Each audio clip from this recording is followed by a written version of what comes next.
For Ezio, since he's not an assassin at the beginning, I wanted to create this sense of even more brutality, even more viscerality into it, which is like you feel more the blade, you feel more that it's tough to assassinate someone. Real violence is brutal. You can't kill someone by just slashing at them with a sword. You know, when you kill someone, there's an effect. Your weapon reacts, you know, gets stuck in their bodies. You know, they react to being hit. This is really one of the core concepts of combat. We want to just push it to the point where every time people see a move, they're like, or you want to show your friends. So you bring them over and you say, look at this man, do it, and they're all like, oh my God. That's what we wanted to bring. Another thing we wanted is to make fight better, but also make it so that fight wasn't the only tool in the game. So in AC2, there will always be an option for escaping. You have to play smart. You can't always fight every fight because you're going to lose. So you have to pick and choose your battles. So there's going to be 3 guards archetypes in the game. The first one being the Brute.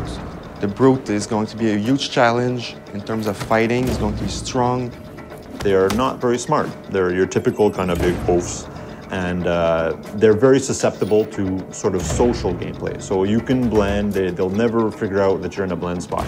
Then we have the Seeker, the more paranoid type of guard, you know, the guy who's searching to see where Ezio is, and even like in Veil of Eight or in a group of people, you can say, oh, you're there. The third is the Agile, and the Agile is obviously against the free running.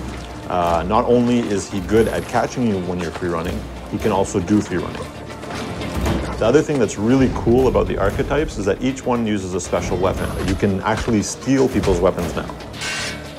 By stealing the archetypes' weapons will unlock a whole new set of combat attacks. Okay, this is a type of guy, he has a spear, you know, spears are long, so I can grab it and take it from him and kill someone else. Whereas a Brute is heavily armored, and you can pound on it all day long with your weapon and not really get anywhere. You've got to be clever to beat this kind.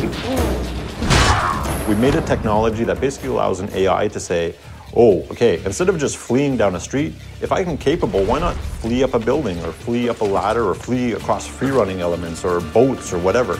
Instead of just having this sort of predictable path where you can see the guy taking off, now the player is going to have to adjust, and the AI will then counter-adjust to what the player is doing. In AC2, we have a bunch of new weapon types. We have maces, two-handed weapons, axes and swords. Hammers, spears, halberds, different types of daggers, hidden blades, 2 hidden blades.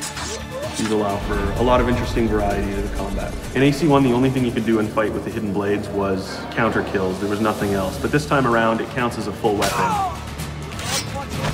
You're going to want to be more visceral. You're going to want to attack. You're going to want to kill. You're more of a badass.